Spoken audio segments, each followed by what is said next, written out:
درود دوستان نازنینم، امیدوارم که حال دلتون عالی باشه.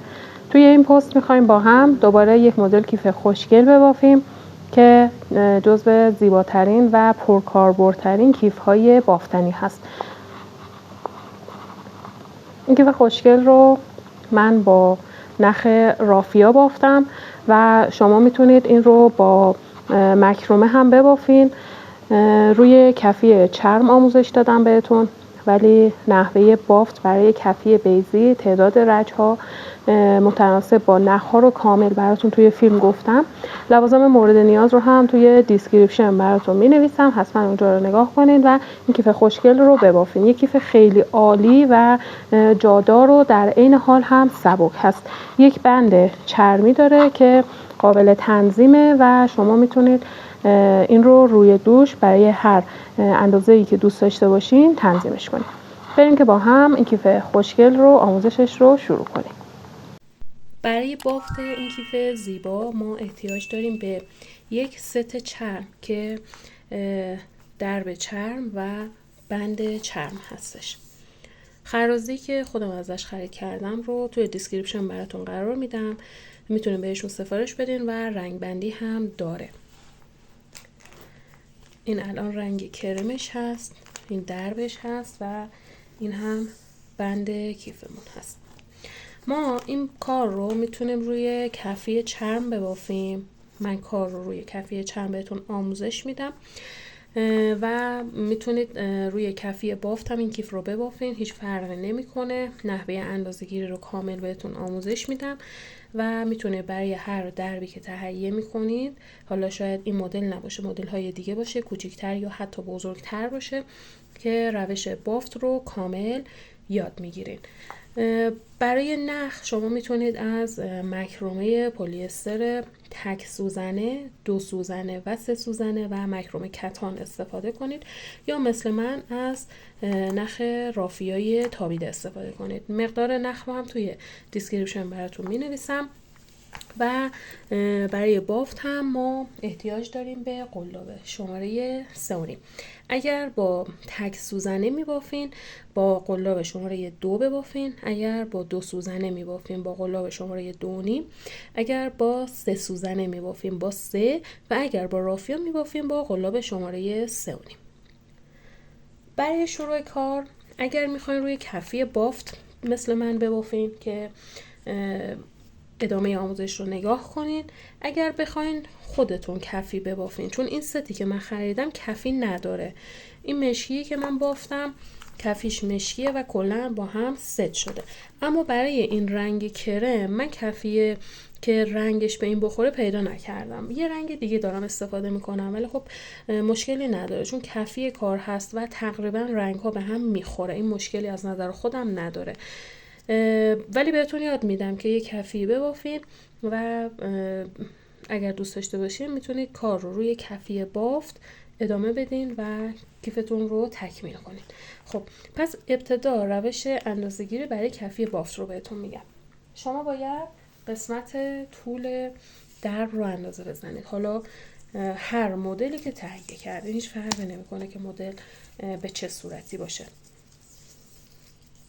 الان این قسمت طولش ببینید 23 سانته. شما باید یک کفی بیضی ببافین. آموزش کفی بیضی توی کانال هست و اولین آموزش کانال هست. برای اندازه گیری 23 سانته شما میایین به اندازه 20 سانت زنجیره میزنید. حالا با هر نخی که میخواین ببافین، تک سوزنه، 2 سوزنه، 3 سوزنه، مکرمه کتان یا رافیا، هیچ فرقی نمیکنه. چون دارم به سانت میگم به راحتی میتونین ببافین. میایین به اندازه 20 سانت زنجیره میزنید. اصلا تعداد زنجیره ها مهم نیست.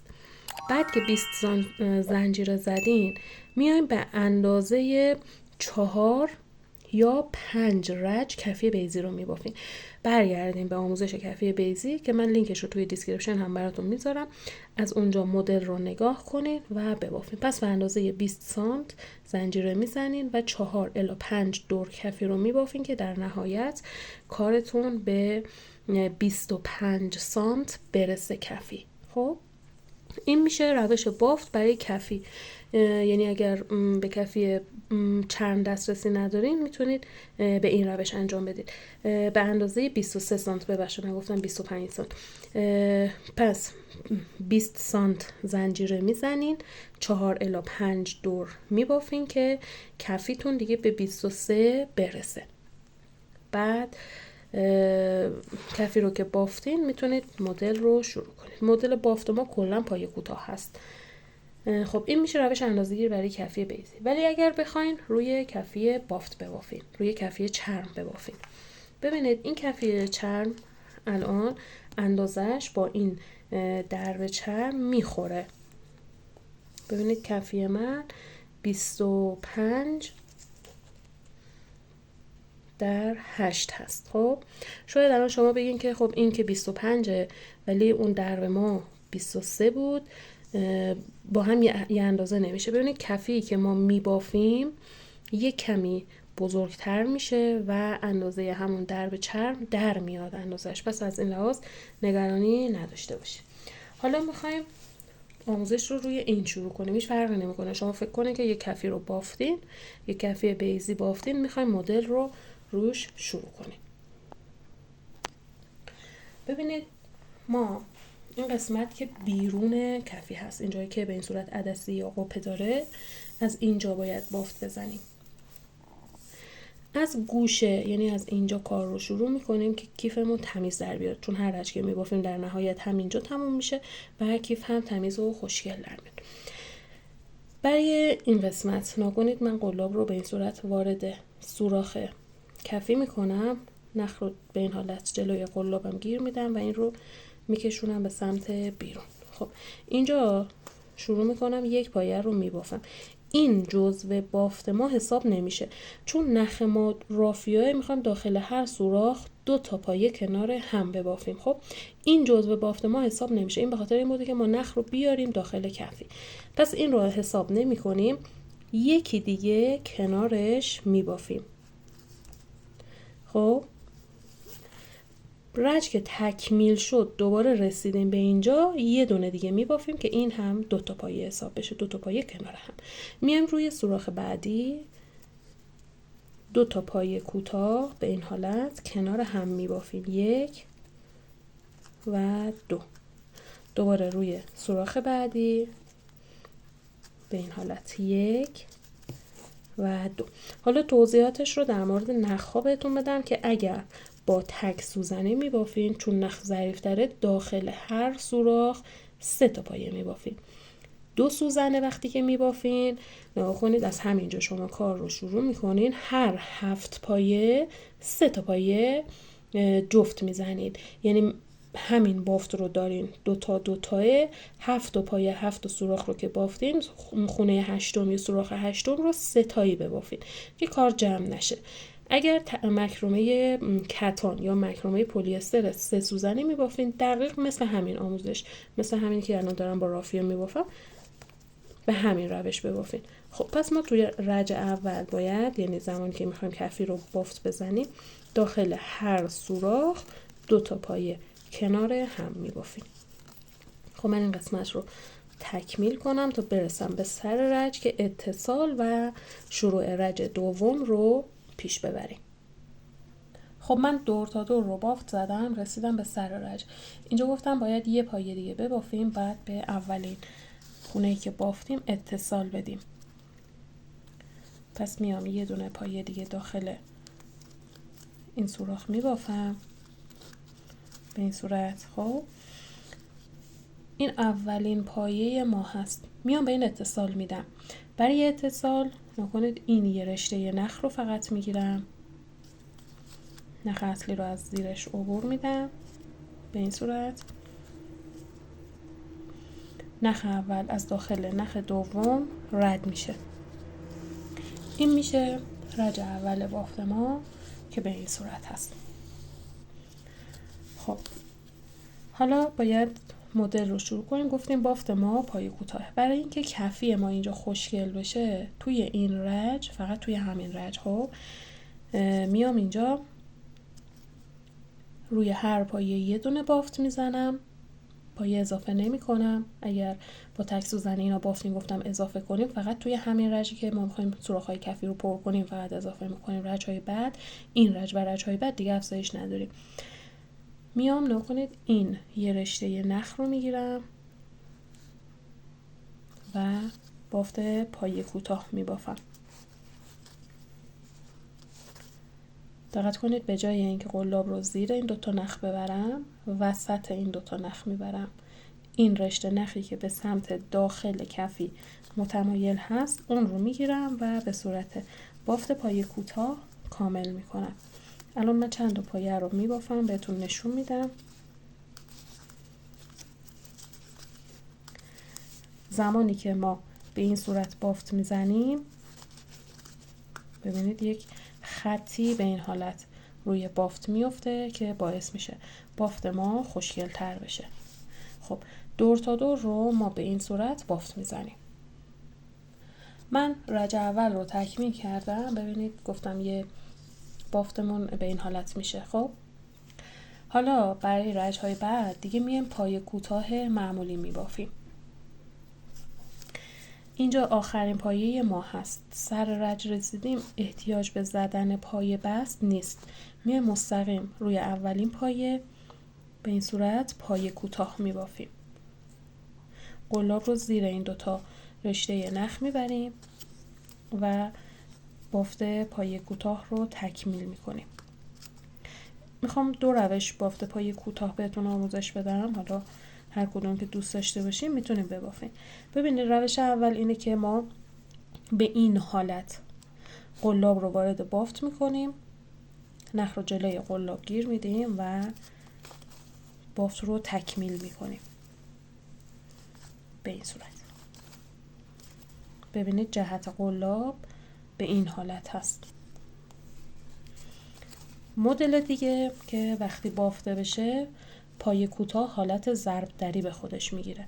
قلاب رو وارد بافت میکنیم، نوک قلاب به سمت پایین، نخ رو میکشیم میاریم و حالا بافت میزنیم. این باعث میشه که پایه کوتاه ما حالت ضرب دری بگیره. چند تا پایه که بافته بشه و چند رج بافته بشه مدل کاملا خودش رو نشون میده. پس قلاب میره داخل بافت، نوک قلاب به سمت پایین، نخ رو به این حالت جلوی قلاب گیر میدیم، میکشیم میاریم به سمت خودمون و بافت رو تکمیل میکنیم. این روش دومی که آموزش دادم بافت رو منسجم‌تر و سفت‌تر میکنه. حالا از هر کدوم که دوست داشته باشید میتونید استفاده کنید و ببافید. ببینید کل بافت ما همینه، پایه کوتاه هست. حالا از هر روشی که دوست دارین، روشی که اینجا آموزش دادم یا روشی که الان چند تا پایه‌ای که به این حالت بافتم میتونید ببافین و کیفتون رو تکمیل کنید. این رج که تکمیل شد، اینجا سر رج ما هست. گفتم پایه بست لازم نیست. آخرین پایه رو که بافتین مستقیم میان از روی اولین پایه دوباره بافت رو تکرار میکنیم. فقط دقت کنید که اگر این روش رو بافتین کل رج ها به این صورت بافته بشه، اگر این روش رو بافتین کل رج ها به این صورت بافته بشه.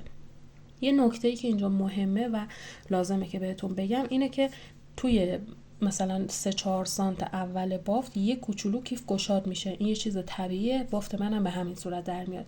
نگران نباشین، بافت رو ادامه بدین. قسمت‌های بالاتر که میرسین کیف یک مقدار جمع‌تر و خشک فرم‌تر میشه. خب پس به این روش بافت رو تکمیل میکنیم تا بلندای مورد نظرمون. دقت کنید که دیگه از این رج و رج‌های بعدی حتما قلاب رو زیر دوتا نخ ببرین. مثل رج اول که فقط این رشته نخ رو میگرفتیم و بافت میزدیم، دیگه نباید به این صورت ببافین. قلاب زیر دوتا رشته نخ میره و بافت پایه کوتاه تکمیل میشه. قسمت دیواره کیفم رو بافتم. ببینید به این صورت میشه بافت ما. و حالا دیگه ارتفاع کیف یا همون بلندای کیف کاملا سلیقه‌ایه. الان این قسمت بافت من، ببینید از اینجا که ما کفی رو شروع کردیم یه چیز حدود 21 سانت شده. این سلیقه‌ایه. شما میتونید بلندتر همین قسمت رو ببافید. حالا ما باید دو قسمت بافتمون رو مشخص کنیم.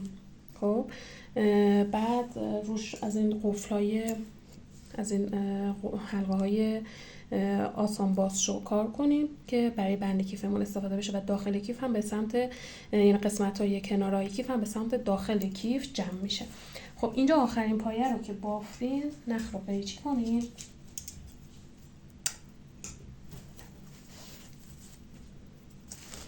ببینید به این صورت نخ رو آزاد کنین از داخل بافت. یه خونه بیاین جلوتر از سمت داخل کیف این نخ رو برگردونین به سمت داخل کیف به این صورت و از داخل یکی دو تا از این رشته های نخی رو عبور بدین.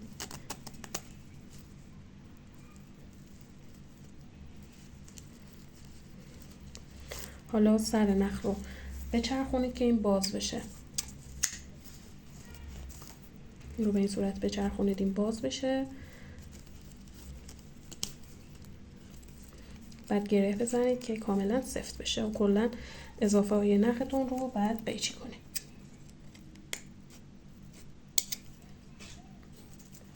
خب حالا برای اینکه قسمت های گوشه بافت مشخص بشه که کیفمون قرینه و درست در بیاد، ببینید بافت رو به این حالت با دست کاملا صاف کنید. این قسمت نگاه کنید، این قسمت کفی بیضی ما میبینید وسطش رو با دست پیدا کنید. به این صورت بیایم به سمت بالا. خب ما به این حالت میتونیم وسط بافتمون رو مشخص کنیم. پس یک بار دیگه الان پایه وسط من اینجا هست. خب میام روی این یه دونه نخ یا مارکر یه چیزی قرار میدم به این صورت. یه نخ رنگ روشن قرار میدم. خب طرف دیگه هم به همین صورت طرف دیگه رو مشخص میکنم، پیداش میکنم. پایه وسط هم رو پایه وسط هم اینجا میشه. یه دونه نخ هم اینجا قرار میدم.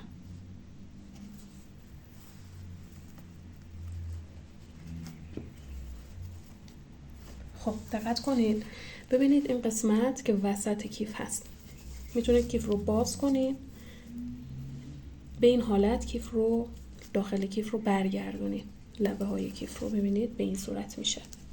خب بعد اینجا باز چک کنید ببینید که آیا مثلا این قسمتی که الان ما نخ قرار دادیم امتدادش رو میگیریم. میبینید دقیق وسط کفی قرار گرفته، پس اینجا کار درست هست. خب بعد از اینکه اینجا رو مشخص کردین باید از این حلقه های آسان باز رو استفاده کنید. ببینید این به این صورت باز میشه به این حالت و میره داخل بافت. حالا چون نخ ما رافیا هست خیلی دقت کنید، با حوصله و کامل درست انجامش بدین که کیفتون پاره نشه، نختون پاره نشه. ببینید قسمت به قسمت میتونید قسمت حلقه رو وارد بافت کنید. این یک طرف،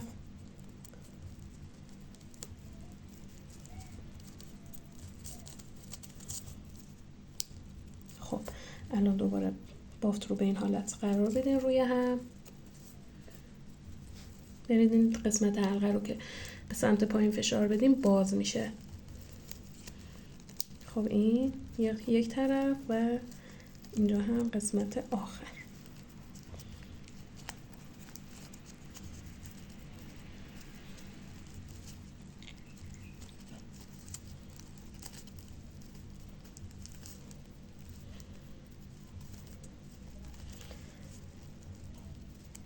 خب میبینید به این حالت قرار میگیره. قسمت های گوشه کیف هم برمیگرده به سمت داخل و کار قشنگتر میشه. طرف دیگه هم به همین صورت قسمت رو یک کمی به این حالت برگردونید. بعد حلقه ها رو این قسمت حلقه رو هم روی این قسمت قرار بدید.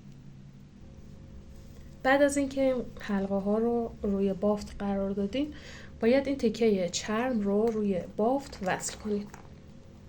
ببینید این تکه چرم باید طوری روی بافت قرار بگیره که این قسمت هایی که دسته داره دقیق روی درب کیف قرار بگیره. میبینید به این صورت. خب پس این جاش رو تنظیم کنید، مشخص کنید. بعد از سمت پشت به این صورت باید این قسمت های چرم رو بدوزید. برای این کار از نخ همرنگ کیفتون و سوزن پلاستیکی کمک میگیرید. این قسمت ها رو نگاه کنید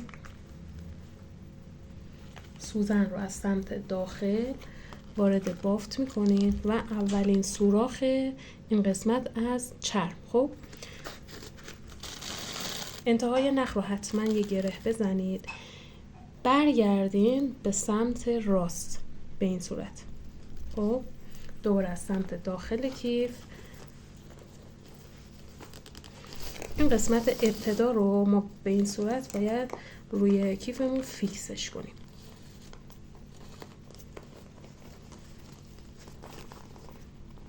به این صورت. خب حالا چرم رو روی بافت قرار میدین، میاین از اینجا از سمت داخل روی سوراخ دوم.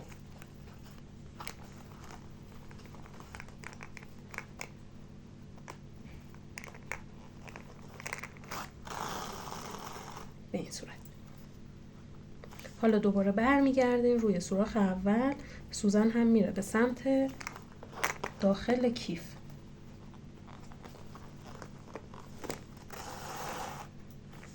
حالا میایم روی سوراخ سوم از سمت داخل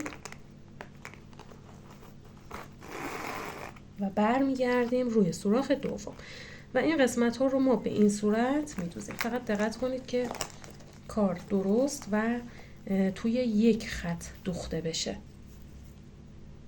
خب تا قسمت انتها که دوختین ببینید از سمت بیرون، یعنی بیرون چرم، سوزن رو از سمت داخل به سمت بیرون میاریم و برمیگردین روی آخرین سوراخی که روی این قسمت درب چرمیمون هست. خب این میشه دوختن این قسمت چرم که کاملا سفت میشه. اگر هم دوست داشته باشید میتونید یک بار دیگه این کار رو تکرار کنید که کاملا فیکس بشه. بعد از سمت داخل کیف این سوزن و نخ رو از لابلای این خونه ها رد کنین که اینجاها کاملا سفت بشه. بعد نختون رو قیچی میکنین.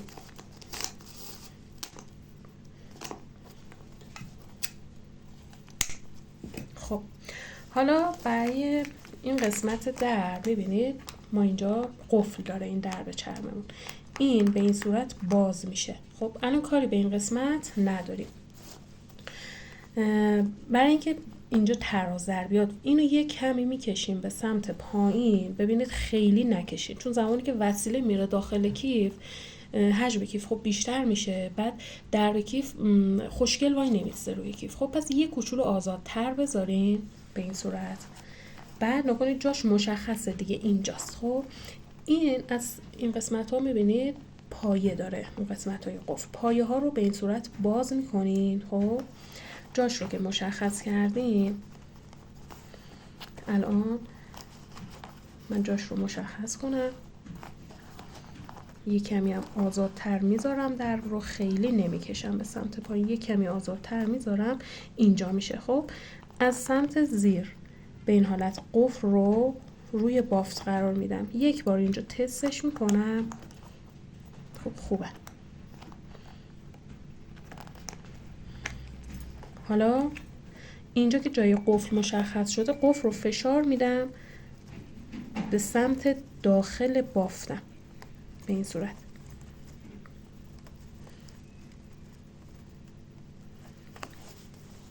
حالا از سمت داخل ببینید این پایه ها رو به هم میچسبونم به این صورت و این کاملا سفت میشه.